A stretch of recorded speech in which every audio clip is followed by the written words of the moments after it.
Hello everyone, this is Miss Shivali Sharma. So this is part 3 of this chapter structure and physiography class 11 geography. इसमें हम northern plains and peninsular plateau के बारे में पढ़ेंगे. Last के दो parts में हमने हिमालयाज़ के बारे में पढ़ा था जिसमें सारे माउंटेन्स को हमने देखा था रीजन वाइज. इसमें हम प्लेन्स के बारे में देखेंगे.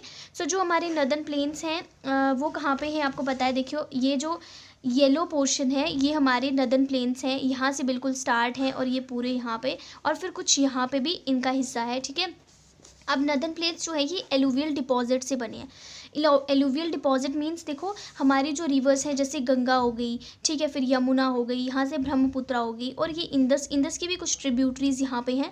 तो ये जो रिवर्स है ना इन्होंने क्या किया कि एलुवियल डिपॉजिट लाया हिमालय से और यहाँ पे डिपॉजिट करती की. मैंने आपको पहले भी पार्ट में बताया था कि जो हमारी स्टार्टिंग में जब हमारा अर्थ जो है वो यूरेशियन प्लेट के साथ टकराया था तो कुछ ऐसा सा स्ट्रक्चर बना था, जियो सिंक्लाइन कुछ शेप बनी थी. तो ये जो बीच में खाली था पोर्शन इसको किसने भरा, हमारी रिवर्स ने. एलुवियल डिपॉजिट यहाँ पे जमा किया और 1000 to 2000 मीटर्स का एलुवियल डिपॉजिट यहाँ पे जमा करके इनको प्लेन एरिया बनाया हमारी रिवर्स ने. ठीक है. तो Ganga, Brahmaputra and Indus river का काफ़ी मेजर रोल है यहाँ पे प्लेन्स बनाने में. अगर ईस्ट से लेकर वेस्ट तक हम बात करें तो हमारे जो प्लेन एरिया है यहाँ से लेकर यहाँ तक उनकी कितनी लेंथ है वो है 3200 किलोमीटर, 3200 किलोमीटर्स. अब जो विड्थ है जैसे ऐसे हम बात करें, ठीक है, ऊपर से लेकर नीचे तक अगर हम बात करें तो वो कितनी है 150 to 300 किलोमीटर्स. ठीक है. अब 3 जोन्स हैं हमारे ये प्लेन एरियाज़ में. अब वो उसके लिए मैंने आपको एक डायग्राम दिखानी है. ठीक है. यहाँ पे देखो आप, ये है यहाँ पे शिवालिक से मान लो आप. ठीक है. उसके बाद बिल्कुल शिवालिक के बॉटम से हमारा स्टार्ट होता है. पहले हम रीड करते हैं. तो 3 जो मेजर जोन्स है उसमें कौन कौन सा है, भाबर है, तेराई रीजन है और उसके बाद एलुवियल प्लेन्स. आपको 3 याद रखने हैं और ये भी याद रखना है कि जो एलुवियल प्लेन्स हैं उसके आगे 2 पार्ट्स हैं, एक खादर है और उसके बाद भांगर है. ठीक है. भाबर, तेराई, खादर एंड भांगर. ठीक है. अब इनको हम माप पे देखेंगे. सबसे पहले हम पढ़ते हैं कि जो हमारे पास भाबर है वो 8 to 10 किलोमीटर्स है. ठीक है. उसके बाद ये शिवालिक्स के बिल्कुल पैरेलल चलता है और रिवर्स यहाँ पे आके डिसअपेयर हो जाती हैं. अब इसका क्या मतलब है, देखो ये शिवालिक्स है मान लो, यहाँ पे बिल्कुल बॉटम पे ये वाला रीजन होता है भाबर. अब जब ऊपर से रिवर आएगी, ठीक है, तो क्या होगा कि यहाँ पे रिवर क्योंकि बहुत बड़े बड़े बोल्डर्स हैं, पत्थर्स हैं, तो इनके नीचे क्या होता है कि रिवर नीचे से बिल्कुल स्टोन्स के नीचे से होते हुई जाती है नीचे. हमें ऐसे दिखती नहीं है रिवर, डिसअपेयर हो जाती है इस रीजन में. और जब तराई रीजन में पहुँचती है तो यहाँ पे रिवर फिर ओरिजिनेट हो जाती है, ऊपर दिखने लगती है. और यहाँ पे क्या होता है कि रिवर को नहीं पता होता है कि मेरा कोर्स क्या होगा, मुझे किस रास्ते से जाना है, तो यहाँ पे काफ़ी डिस्टर्ब्ड रहती है. तो यहाँ पे तराई रीजन क्रिएट करती है. ठीक है. ये TA है, तराई रीजन क्रिएट करती है और यहाँ पे स्वाम्पी एरिया है काफ़ी और राइनासोर राइनासोर भी दिखेंगे यहाँ पे. और उसके बाद जब रिवर आगे जाती है तो फिर वो उसका जो उसने डिपॉजिट लाए होते हैं यहाँ पे वो सेडिमेंट्स इकट्ठे करती है और भांगर रीजन बनाती है. फिर आगे जो खादर रीजन बनाती है. अब भांगर और खादर है ना, इसका मैं आपको समझाती हूँ. देखो जो हमारे ओल्ड डिपॉजिट्स होती है ना, जो पहले से रिवर लेके आई थी, सेडिमेंट्स इकट्ठे करती गई और उसके बाद फिर न्यू सेडिमेंट्स भी लेके आती है और फिर जो न्यू सेडिमेंट्स को बिल्कुल पास में इकट्ठा करती है वो हमारा खादर होता है. और जो काफ़ी दूर इकट्ठे हो जाते हैं ना, जो काफ़ी पुराने हो जाते हैं, तो उनको हम भांगर कहते हैं. अब ऐसा होता है कि मान लो फ्लड्स आए तो काफ़ी ज़्यादा सेडिमेंट्स आए, डिपॉजिट हो गए, नेक्स्ट टाइम फिर फ्लड्स आए तो जो पहले से डिपॉजिट है हमारे सेडिमेंट्स वो तो पुराने हो गए ना, तो वो भांगर के लाएंगे और जो न्यू है वो खादर होंगे. ठीक है. सो एक बार फिर से रिकैप, शिवालिक्स के नीचे से बिल्कुल बाबर स्टार्ट होता है, वहाँ पे रिवर डिसअपेयर हो जाती है, तराई रीजन में आके फिर से निकलती है और उसका कोर्स जो है वो डिस्टर्ब्ड रहता है, वहाँ पे स्वैम्पी रीजन क्रिएट करती है. फिर भांगर आता है जो कि ओल्ड एलुवियल डिपॉजिट्स है और जो खादर है वो बिल्कुल न्यू एलुवियल डिपॉजिट्स है. सो ये पूरा हमारा जो रिवर्स यहाँ पे स्ट्रक्चर बनाती है उसके बारे में मैंने आपको बता दिया. जो भाबर होता है उसकी 8 to 10 किलोमीटर्स की लेंथ होती है. अब वो पैरेलल होता है शिवालिक्स के. उसके बाद जो तराई रीजन है वो 10 to 20 किलोमीटर्स की विड्थ होती है उनकी. और यहाँ पे रिवर जो है वो फिर से रीमर्ज कर जाती है और मार्शी स्वैम्पी रीजन बनता है. और एलुवियल प्लेन्स मैंने आपको बता दिया, एक खादर होता है, एक भांगर होता है. जो भांगर होता है न्यू वाला होता है और जो खादर होता है वो ओल्ड होता है. ओके. अब जब देखो ऊपर से रिवर्स आएंगी, ठीक है, अब वो क्या करती है, सेडिमेंट्स लेके आती हैं पर साथ में रिवर्स कुछ एक्शंस भी करती हैं. लाइक कभी कभी मेंडरिंग करेंगी, फिर ऑक्सबो लेक्स बनाते हैं और ऑक्सबो बनाती है सॉरी, और उसके बाद सैंड बार्स हो गई, ब्रेडेड चैनल्स हो गए. सो इसकी मैंने डायग्राम्स यहाँ पे बनाई हुई है, लेट मी शो यू. देखो जब रिवर मेंडरिंग करती है ना तो वो इस तरह से होती है, लाइक काफ़ी ज़्यादा टर्न्स लेती है इस तरह से और फिर ये मेंडरिंग करती हुई आती है मेच्योर स्टेज में स्पेशली. अब जब ऑक्सबो का बनाती है, ऐसे रिवर आती और आ रही होती है अपने कोर्स में, जैसे ये आ रही है मान लो, ठीक है. अब यहाँ पे ऐसे टर्न लेती है, फिर ऐसे जैसे टर्न लेती हुई जाती है। लेकिन कभी कभी क्या होता है कि उसका पानी का फ्लो कम हो जाता है या कुछ भी ऐसा हो जाता है, तो ये रीजन ना सेपरेट हो जाता है और फिर रास्ता चेंज कर देती है, तो यहाँ पे लेक बन जाती है। ठीक है, let me also draw once more. जैसे ये रिवर आ रही है, ठीक है, ऐसे आएगी पूरी, यहाँ से बिल्कुल ऐसे। लेकिन कभी कभी क्या होता है कि यहाँ से अब अपना कोर्स चेंज कर देगी, इसको एक लेक बना देगी और फिर ऐसे यहाँ से स्ट्रेट जानी स्टार्ट हो जाएगी। ठीक है, और यहाँ पे ये जो ऑक्सबो बन जाता है इस तरह से, और फिर इसको हम ऑक्सबो लेक्स कहते हैं। अब ब्रेडेड चैनल्स बनाती है, उसका क्या मतलब है, देखो ऐसे आ रही होती है, काफ़ी सारे रास्ते बना लेती है, कभी इधर से जाती है उधर। ये मैंने काफ़ी ज़्यादा है, लेकिन इससे ऐसे बनाती है बिल्कुल ऐसे ही, बिल्कुल बीच में से कभी कहीं से निकलती हुई जाती है, फिर यहाँ से कुछ रास्ता बना लेती है ऐसे से, और बीच में कभी कभी लैंड एरिया भी आ जाता है और साइड साइड से पानी निकलता हुआ जाता है। ठीक है, सो ऑक्सबो भी क्लियर है, मिएंडरिंग भी, एंड उसके बाद ब्रेडेड चैनल्स। अब सैंड बार्स क्या होते हैं, सैंड बार्स रिवर तब बनाती है जैसे मान लो वो अपने बिल्कुल सीधे रास्ते में आ रही होती है, जैसे ये आ रही है, और साथ साथ में साइड्स में ना सैंड्स के वो सेडिमेंट्स इकट्ठे करती हुई आती है। ये मान लो सैंड के सेडिमेंट्स इकट्ठे करती हुई आती है और पानी ऐसे लेके आ रही है, और साइड में क्या होता है कि टीले बन जाते हैं रेत के। ठीक है, सैंड के टीले बन जाते हैं, सो वो हो गए सैंड बार्स। अब रिवर्स आपको पता है डेल्टा भी बनाती है हमारे इंडिया में। आपको मुझे कमेंट सेक्शन में बताना है कि सबसे बड़ा डेल्टा कौन सा है और कौन सी रिवर बनाती है। ठीक है, सो यहाँ पे मैं आपको दिखाती हूँ। ये है जैसे गंगा यहाँ से आ रही है, फिर यहाँ पे आके डेल्टा बनाती है, उसको हम सुंदरबन डेल्टा कहते हैं। ठीक है, यहाँ पे वेस्ट बंगाल में बनता है। सो काफ़ी सारे और भी डेल्टास बनाती है हमारी रिवर। उसमें क्या होता है बेसिकली, मान लो जैसे ये फिंगर लाइक प्रोजेक्शन बनाती है, पीछे से एक रिवर आ रही है, ठीक है, ये रिवर है, और आगे जाके क्योंकि प्लेन एरिया मिलता है और रिवर की जो स्पीड है वो भी काफ़ी स्लो ही होती है, तो वो क्या करती है, ऐसी फिंगर लाइक प्रोजेक्शंस काफ़ी ज़्यादा अपनी ब्रांचेस को फैला लेती है। जैसे मान लो मैं यहाँ पे ड्रा करके बताती हूँ, ये रिवर आ रही है, फिर आगे आके क्या करेगी, ऐसी काफ़ी सारी ब्रांचेस फैला देती है और फिर समुद्र में जाके मिलती है, डायरेक्टली नहीं मिलती है, ऐसे कुछ फिंगर लाइक प्रोजेक्शंस बनाती है। ठीक है, उसके बाद आते हैं हम एलिवेशन 50 to 150 मीटर्स है प्लेन्स की। ठीक है, सो जो इसकी एलिवेशन है वो कितनी है, 50 to 150 मीटर्स है, मतलब कि इतनी हाइट पर हैं प्लेन्स हमारे। अब वाटर डिवाइड, देखो ये बहुत इंपॉर्टेंट कॉन्सेप्ट है। जो हमारा यहाँ पे हरियाणा एंड दिल्ली वाला रीजन है, वहाँ पे इंदस एंड गंगा जो रिवर्स हैं उनका वाटर क्यों नहीं मिलता है। देखो ना, जब ब्रह्मपुत्र यहाँ से जा रही है, उसकी ट्रिब्यूटरीज यहाँ से निकलती है और गंगा भी बिल्कुल यहाँ से निकल रही है, तो इन दोनों का पानी आपस में मिलना चाहिए कहीं ना कहीं, रिवर्स का क्यों नहीं मिलता है, क्योंकि बीच में यहाँ पे अम्बाला वाटर डिवाइड है, वो कुछ ऐसा सा रीजन है। ये ऐसे मैं यहाँ से आपको दिखाती हूँ, जैसे मेरा हैंड है, यहाँ से ऐसे बिल्कुल ऐसे एक बनता है, यहाँ से गंगा वाला पोर्शन है और ये हमारा इंदस का जो ट्रिब्यूटरीज और ये वाला रीजन है। सो इस कारण क्या होता है कि इस एक माउंटेन की तरह है, इस कारण ये दोनों रिवर्स का पानी मिल नहीं पाता आपस में और ना ही इनकी ट्रिब्यूटरीज का पानी। सो ये अम्बाला वाटर डिवाइड है जो कि हमारा दिल्ली एंड हरियाणा वाले रीजन में है। ठीक है, उसके बाद आता है जो ब्रह्मपुत्र रिवर है, वो आपको पता है कहाँ से फ्लो करती है, देखो यहाँ से फ्लो करती हुई आती है और फिर यहाँ पे बिल्कुल साउथ वेस्ट में आके और फिर यहाँ पे दिब्रू में वो यू टर्न लेती है 90 डिग्रीज़ का और नीचे फ्लो कर जाती है बांग्लादेश में। सो यही मैंने यहाँ पे लिखा हुआ है। अब प्लेन्स की बात करें तो आपको पता है प्लेन्स फर्टाइल काफ़ी होते हैं, क्यों, क्योंकि उसमें एलुवियल सेडिमेंट्स का डिपॉजिट होता है, तो वहाँ पे वैरायटी ऑफ क्रॉप्स को उगाया जा सकता है, उनको प्लांटेशन उनकी की जा सकती है, जैसे वीट हो गया, rice, sugar cane, jute, and supports large population. So ये जो प्लेन रीजन है ना हमारा उत्तराखंड यूपी वाला रीजन जो है, यहाँ पे प्लेन एरियाज़ है। सो जिस कारण क्या होता है कि यहाँ पे राइस और शुगर केन इनकी काफ़ी अच्छी कल्टिवेशन होती है और काफ़ी ज़्यादा लार्ज नंबर ऑफ पॉपुलेशन को ये सपोर्ट करता है। अब उसके बाद हम बात करते हैं पेनिनसुला प्लेट्यू के बारे में। देखो जो हमारा पेनिनसुला प्लेट्यू है ना, वो 150 मीटर अबव रिवर प्लेन से स्टार्ट होता है, सिर्फ 150 मीटर से स्टार्ट होगा एंड उसकी एलिवेशन कहाँ तक है, अप टू 600 to 900 मीटर्स की एलिवेशन है। और ये इरेगुलर है क्योंकि कोई पता नहीं है, कहीं बीच में माउंटेन आ जाता है, बीच में कुछ भी आ जाता है। So let me show you in the map कि हमारा जो पेनिनसुला प्लेट्यू है वो कहाँ पर कितना है। देखो यहाँ से ये जो ग्रीन वाला पोर्शन है ना, ये हमारा पेनिनसुला प्लेट्यू है, बिल्कुल यहाँ से स्टार्ट होगा। आपको पता है यहाँ पे अरावलीज हैं, तो अरावलीज के बिल्कुल पैरेलल होता हुआ जाएगा दिल्ली रिज तक, दिल्ली तक जाएगा, फिर वहाँ से गंगा और यमुना के पैरेलल जाएगा, फिर राजमहल हिल्स तक, और उसके बाद यहाँ पे ये वेस्ट बंगाल में गंगा डेल्टा तक जाकर फिर ये नीचे पूरा जो रीजन है यहाँ से बिल्कुल ग्रीन वाला, ठीक है, ग्रीन वाला पोर्शन है ये, बिल्कुल ये वाला जो पोर्शन है ये। सो ये है हमारे पास पेनिनसुला प्लेट्यू।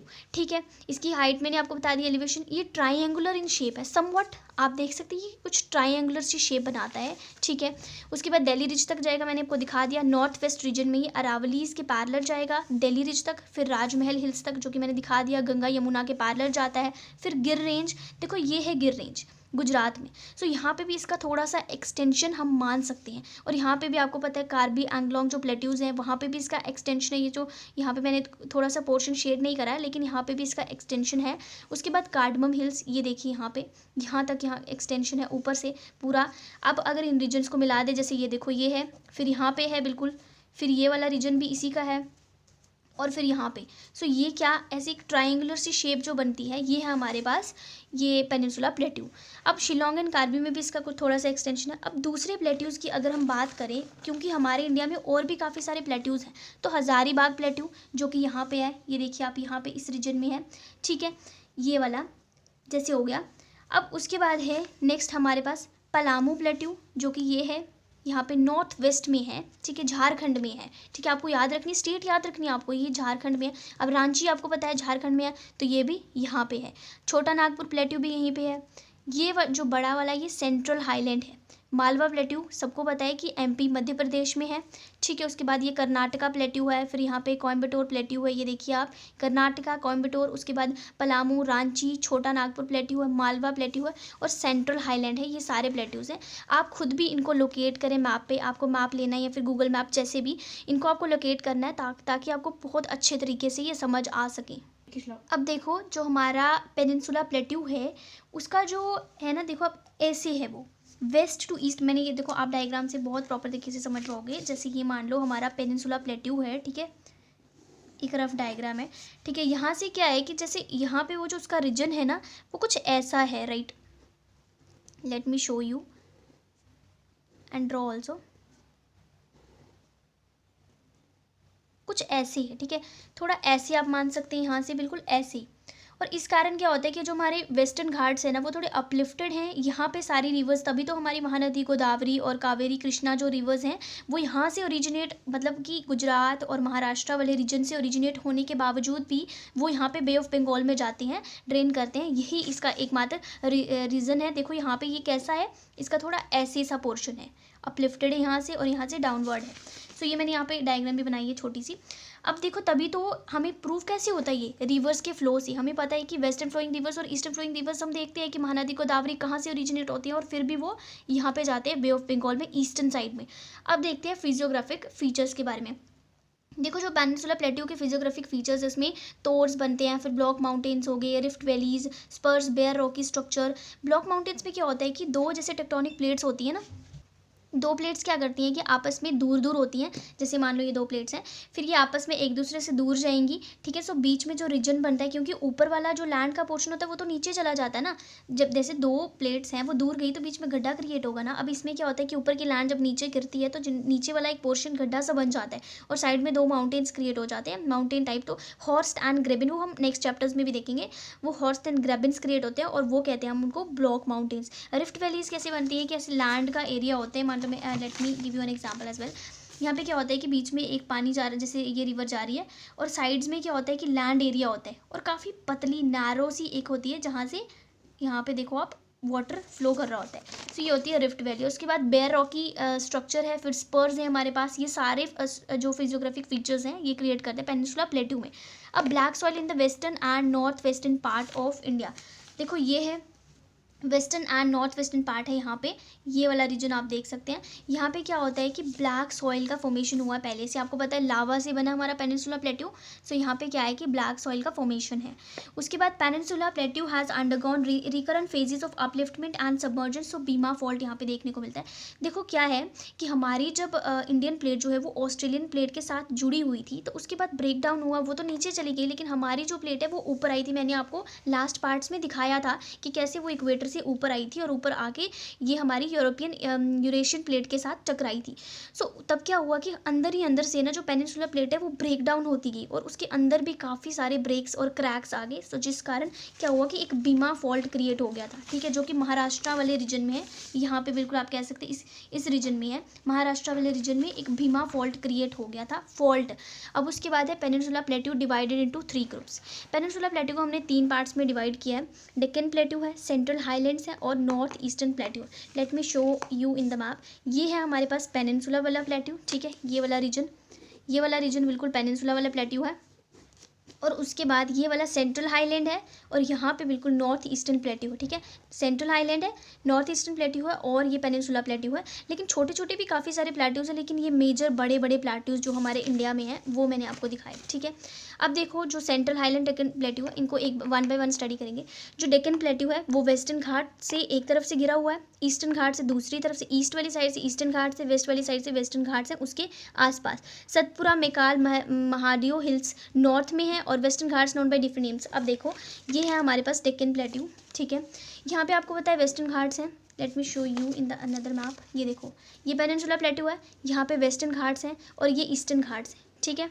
यहाँ पे सतपुरा रेंज है, ये देखो यहाँ पे ये सतपुरा रेंज है, फिर महादेव हिल्स है यहाँ पे। सो यहाँ से ये कहीं ना कहीं आपको पता है हिल्स और सतपुरा रेंजेस से कवर्ड है। यहाँ पे वेस्टर्न घाट्स है, यहाँ पे ईस्टर्न घाट्स है, यहाँ पे नदर्न प्लेन्स है ऑलरेडी। सो ये चारों तरफ से ना घिरा घिरा है, ठीक है, जो हमारा पेनिनसुला प्लेट्यू है।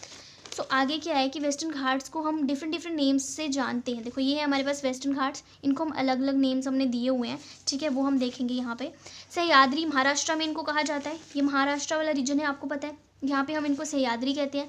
नीलगिरी हिल्स हम उनको कर्नाटका में कहेंगे। अन्नामलाई हिल्स बिल्कुल यहाँ पे आके कहेंगे, ठीक है, केरला में। और फिर उसके बाद केरला में ही हम इनको कार्डमम हिल्स भी कहेंगे। Cardamom hills, Annamalai hills, Nilgiri hills और उसके बाद सह्याद्री बिल्कुल महाराष्ट्र में। सो ये हमने इनको नेम दिए हुए हैं डिफ्रेंशिएट करने के लिए, ठीक है। उसके बाद हम वेस्टर्न घाट्स और ईस्टर्न घाट्स में डिफ्रेंशिएट करेंगे। देखो आपको ये एक लॉन्ग क्वेश्चन में आ सकता है, 6 मार्क्स में आ सकता है कि आपको वेस्टर्न घाट्स और ईस्टर्न घाट्स के बीच में डिफ्रेंशिएट करना है, इनके बीच में क्या डिफरेंसेस हैं आपको बताने हैं। देखो सबसे पहला डिफरेंस क्या है कि जो हमारे वेस्टर्न घाट्स है ना, उनकी जो एलिवेशन है वो ज़्यादा है ईस्टर्न घाट से, ठीक है। उसके बाद ये मोर कॉन्टिन्यूस है, देखो आप यहाँ पे हैं भी, ये कम है, इनका एरिया काफ़ी कम है। ये ज़्यादा प्लेन्स है, ये काफ़ी कम रीजन है और ऊपर से हमारा प्लेट्यू भी ऐसे है, तो ये अपलिफ्टेड पार्ट है, ठीक है। और यहाँ पे काफ़ी कम एरिया है, यहाँ पे देखो कितना ज़्यादा एरिया, मैंने शेड भी इसीलिए इसको ज़्यादा किया है। उसके बाद क्या डिफरेंस है, इसकी जो एवरेज एलिवेशन है वो है देखो 1500 मीटर है और इसकी हमने यहाँ पे मेंशन नहीं है।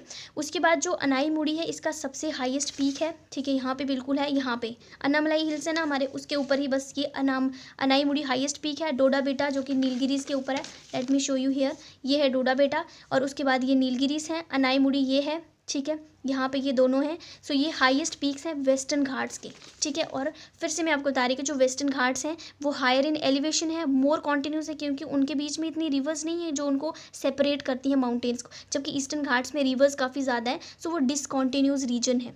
उसके बाद देखो ये इसकी इंपॉर्टेंट रेंजेस कौन कौन सी हैं हमारे पास, let me show you in the map as well. ये देखो ये नलामला हिल्स है, उसके बाद पैलकोंडा, जवाड़ी हिल्स हैं। सो ये ऐसे पूरी रेंज बनी हुई है हमारे पास हिल्स की, और इस साइड हिल्स कम है, ये थोड़ा इरेगुलर है, ये डिसकॉन्टिन्यूस है। क्यों? क्योंकि पहले महानदी निकलेगी, फिर सारी रिवर्स जब नीचे कावेरी तक पूरी रिवर्स इसको सेपरेट करती हैं और ये सेपरेट नहीं होता है। और यहाँ पे जो रिवर्स है वो डेल्टा भी बनाती है और यहाँ पे रिवर्स डेल्टा नहीं बनाती है। इसका रीज़न बहुत इंपॉर्टेंट है। डेल्टा क्यों बनता है? डेल्टा प्लेन एरिया के कारण बनता है। यहाँ पे कितना ज़्यादा प्लेन एरिया है, जबकि यहाँ पे प्लेन एरिया काफ़ी कम है, तो रिवर्स को डेल्टा बनाने का बिल्कुल स्पेस ही नहीं मिलता है। सो वो सीधी समुद्र में जाके फ्लो कर जाती है और यहाँ पे प्लेन एरिया मिल जाता है तो फिंगर लाइक प्रोजेक्शन निकाल के डेल्टा बना लेती है और उसके बाद समुद्र में जाके मिलती है रिवर्स इस साइड। सो ये आपको बहुत इंपॉर्टेंट पॉइंट आपको याद रखना है कि यहाँ पे क्यों डेल्टा बनता है और यहाँ पे क्यों नहीं बनता है डेल्टा, ठीक है। उसके बाद आगे देखते हैं जो हमारे देखो ईस्टर्न और वेस्टर्न घाट्स है ना, ये यहाँ से तो ये ऐसे दुश्मन दिखते हैं आर पार है, लेकिन यहाँ पे जाके ये मिल जाते हैं आपस में, दोनों ईस्टर्न और वेस्टर्न घाट्स, ओके।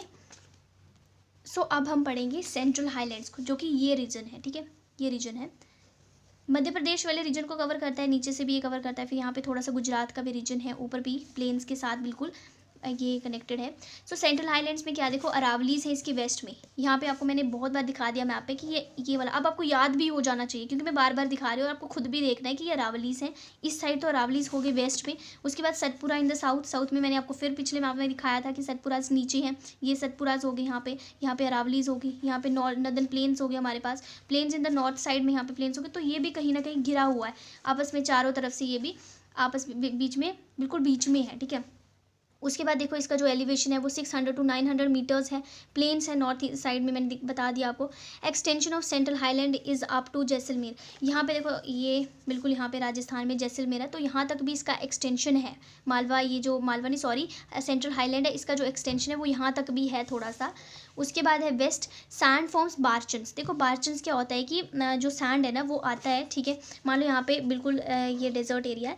सैंड क्या करता है कि हवाएं चलती हैं तो सैंड एक जगह से दूसरी जगह पे जब उसकी डिपो ये होती है, इरोजन हो जाती है, सो यहाँ से जब उड़ के सैंड जाता है तो वो काफ़ी बार्चन्स क्रिएट करता है। लाइक एक के ऊपर सैंड के टीले बनते जाते हैं और बहुत ऊपर ऊपर तक जाता है और बीच में थोड़ा सा कर्व टाइप में क्रिएट कर देता है। और आप इसको गूगल करके ज़रूर देखें क्योंकि मैंने इसकी पिक्चर नहीं लगाई है। सो ये क्या होता है कि एक के ऊपर रेत चढ़ता जाता है ऊपर से और फिर बहुत बड़ा टीला बन जाता है रेत का, ठीक है। ये होते हैं बार्चन्स। अब metamorphic rocks, marble, slate and gneisses, ठीक है। अब देखो ये जो सेंट्रल हाईलैंड्स वाला रीजन है ना, ये क्या है कि मेटामॉर्फिक रॉक्स से बना है। मेटामॉर्फिक रॉक्स का प्रोसेस कैसा होता है कि काफ़ी ज़्यादा टेम्परेचर, हाई टेम्परेचर पर जब रॉक को मेल्ट किया जाता है और उसके बाद ये मेटामॉर्फिक रॉक बनता है और इसमें मार्बल, स्लेट और नीसिस आते हैं। सो ये सारे मिलाकर इससे बना हुआ है हमारा सेंट्रल हाईलैंड। और जो जनरल एलिवेशन है फिर दिखा दिया 700 to 1000 meter above mean sea level से, ये इतना ऊपर है, ठीक है। उसके बाद अगर स्लोप की बात करें तो north and north eastern example of Yamuna. And देखो जो हमारा सेंट्रल हाईलैंड का स्लोप है वो कैसे है, जैसे मैंने आपको नीचे बताया कि हमारा जो यहाँ के पेनिनसुला प्लेट्यू का स्लोप वो ऐसे है, ठीक है। लेकिन यहाँ पे क्या है कि यहाँ पे स्लोप ऐसे है। याद रखना आपको कि ये गंगा की तरफ ना ऐसी स्लोप है और यहाँ से बिल्कुल स्लोप कैसी है, ऐसी है। तो ये आप ऐसे याद रखो, ठीक है। यहाँ पे ऐसी है तो बीच में क्या है कि क्रिएट हो जाता है, यहाँ पे ये गंगा वाला सिस्टम आ गया और यहाँ पे हमारा ये सेंट्रल हाईलैंड आ गया। सो कुछ ऐसे है, ये ऐसे मान सकते हैं आप। यहाँ पे ये है, फिर यहाँ पे ये है, तो पूरा एग्जैक्ट मैं आपको दिखा नहीं सकती यहाँ पे। सो क्या है कि यहाँ से अब इसकी एग्जाम्पल क्या है, रिवर्स देखो ना, यमुना ये है तो यमुना के जितने भी ट्रिब्यूटरीज है जैसे चंबल, सोन, बेतवा, ये सारी ट्रिब्यूटरीज यहाँ से ओरिजिनेट होती है लेकिन फिर भी गंगा में जाके मिलती है, जबकि उनको यहाँ जाना चाहिए। आप देखो ना, अगर हम मैप पे देखें तो उनको यहाँ जाना चाहिए, लेकिन जहाँ पे जब ये ऐसे वाला रीजन मैंने आपको बताया कि बीच में ऐसे क्रिएट हो जाता है, तो ये क्या करता है कि यहाँ से नीचे की तरफ है, नॉर्थ की तरफ है, तो फिर रिवर्स को यमुना में जाके मिल जाती हैं और यहाँ पे इस साइड।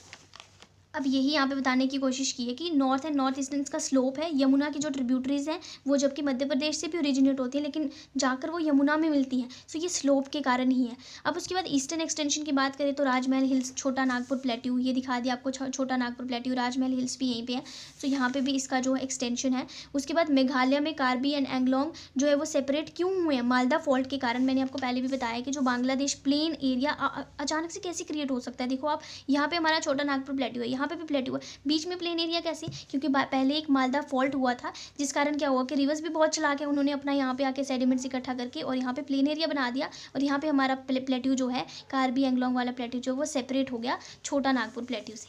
सो ये इसका रीज़न था। अब उसके बाद जो मेघालय प्लेट्यूज़ है, यहाँ पे क्या क्या है, ये देखो गारो, खासी, जैंतिया, यहाँ पे 3 हिल्स है, गारो है, खासी और जैंतिया, यहाँ पे मेघालय में है। और उसके बाद ये रिच इन मिनरल्स है, क्योंकि ये प्लेट्यू जो मेघालय वाला प्लेट्यू है ये रिच इन मिनरल्स है और ये यहाँ पे मैक्सिमम रेनफॉल होती है। चेरापूंजी की एग्जांपल ले लो आप मुझे एक चीज़ कमेंट सेक्शन में करके बताओगे कि वर्ल्ड में सबसे ज़्यादा बारिश कौन से एरिया में होती है, उसका नाम बताओगे आप, ठीक है। अब चेरापूंजी जो है ये भी काफ़ी मैक्सिमम रेनफॉल इसको भी देखने को मिलती है जो कि हमारे इंडिया में यहाँ पे है। सो इसको भी काफ़ी ज़्यादा रेनफॉल देखने को मिलती है। आई होप आपको इसमें समझ आया होगा। सो नेक्स्ट पार्ट में हम इंडियन डेजर्ट के बारे में देखेंगे। Thank you.